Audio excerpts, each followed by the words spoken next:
ये नटराज की मूर्ति ध्यान से देखिए।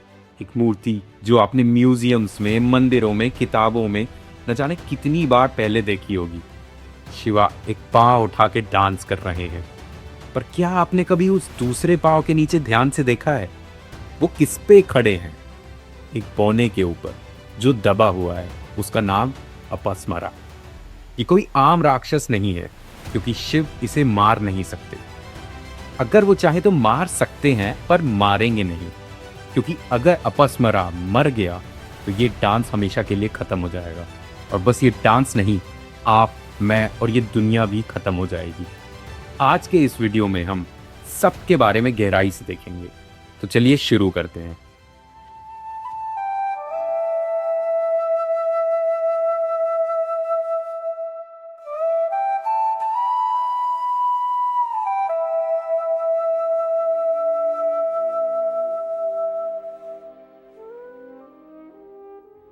अपस्मरा की कहानी को समझने के लिए हमें एक जंगल में जाना पड़ेगा।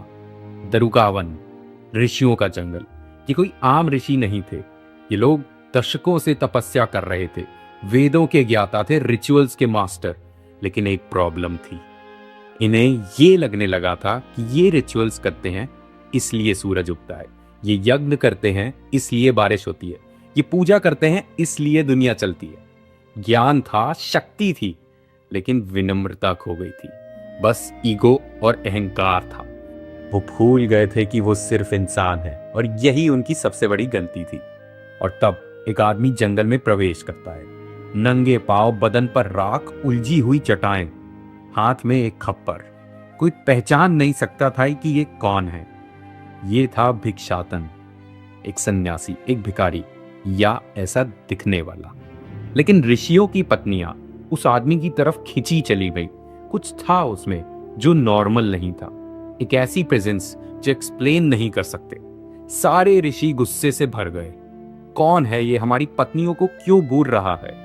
एक भिखारी की इतनी हिम्मत! लेकिन वो आदमी मुस्कुराया, कुछ नहीं बोला।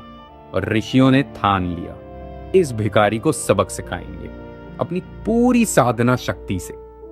ऋषियों ने अपनी यज्ञ अग्नि जलाई, और उस आग से निकला एक विशालकाय बाघ, सीधा उस आदमी की तरफ दौड़ा। वो आदमी मुस्कुराया, बाघ को जकड़ा और उसकी खाल जैसे वस्त्र हो उतार के ओढ़ ली। ऋषि स्तंभित हो गए, लेकिन रुके नहीं। फिर उस आग से निकला एक विषनाग, और उस आदमी ने उठा के उसे गले में हार की तरह पहन लिया। ऋषि हैरान, परेशान, एक के बाद एक अस्त्र, शस्त्र, ज्वाला, असुर। और वो आदमी हर बार को एक आभूषण बना देता, पहन लेता, मुस्कुराता रहता। क्यों? क्योंकि शिव ही ऊर्जा का मूल है। तो उन्हें आक्रमण करने का मतलब उनकी ही शक्ति प्रयोग करके उन पे ही प्रहार करना। सफल कैसे होंगे?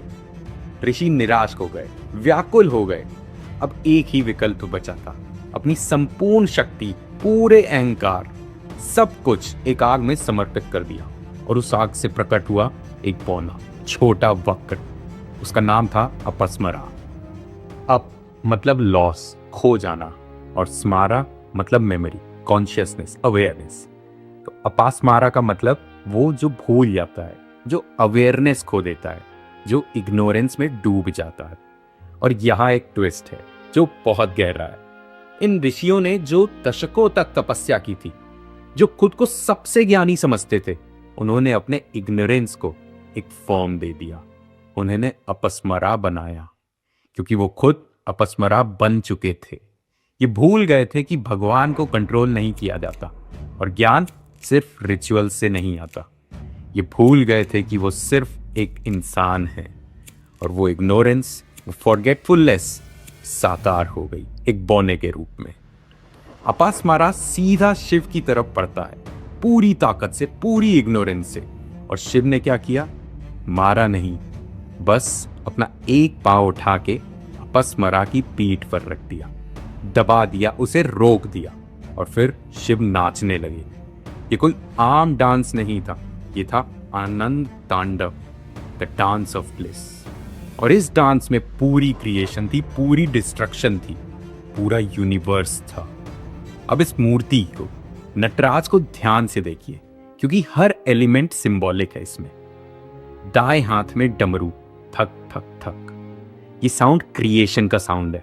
जब शिव डमरू बजाते हैं एग्जिस्टेंस शुरू होता है।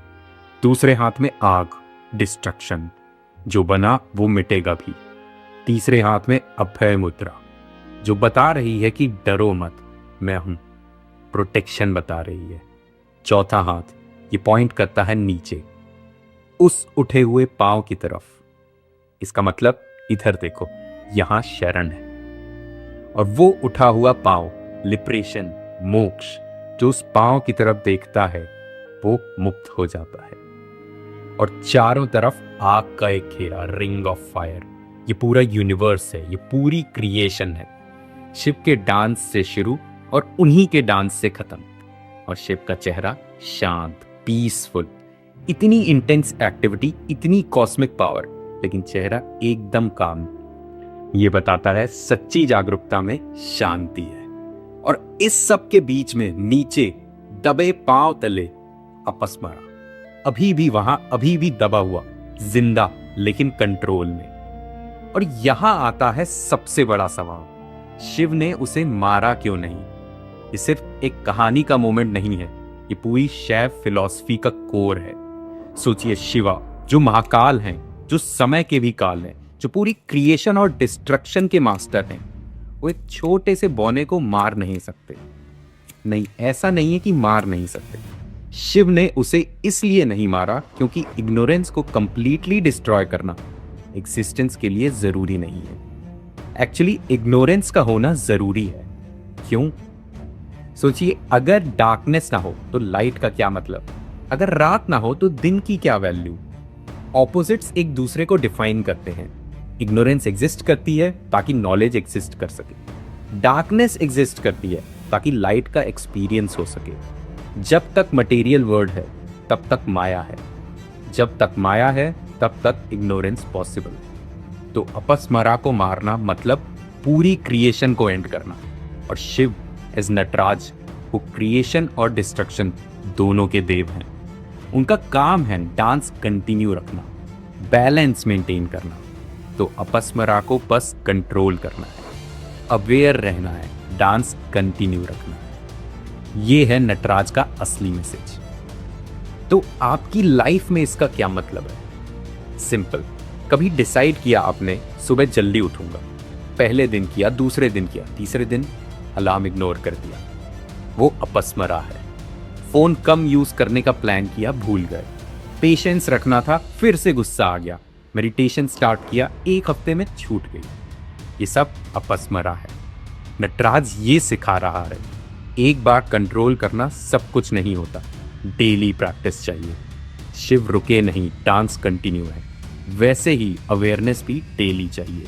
गलती होगी, भूलेंगे, बस रियलाइज होते ही फिर से अवेयर हो जाओ, फिर से डांस शुरू करो। यही मैसेज है। ऐसे ही सारी मूर्तियां सिंबॉलिक होती हैं, जैसे गणेश जी। हाथी का सर क्यों है? मूषक क्यों है? बड़े कान क्यों है? मैंने एक वीडियो बनाई थी जिसमें हर सिंबल एक्सप्लेन किया है, लिंक डिस्क्रिप्शन में मिल जाएगा, जरूर देखिएगा। और अगर आपको आज की वीडियो हेल्पफुल लगी, अगर आपको ये सिंबॉलिज्म एनालिसिस पसंद आई, तो प्लीज लाइक, शेयर और कमेंट करिएगा। और अगर आपने अभी तक सब्सक्राइब नहीं किया तो सब्सक्राइब भी कर लीजिए, क्योंकि मैं हिंदू माइथोलॉजी पे ऐसे ही डीप डाइव वीडियोस रेगुलरली लाता रहता हूँ। तो बस याद रखिए, अपस्मरा हमेशा नीचे है, बस डांस कंटिन्यू रखना है। मिलते हैं अगले वीडियो में, तब तक के लिए धन्यवाद।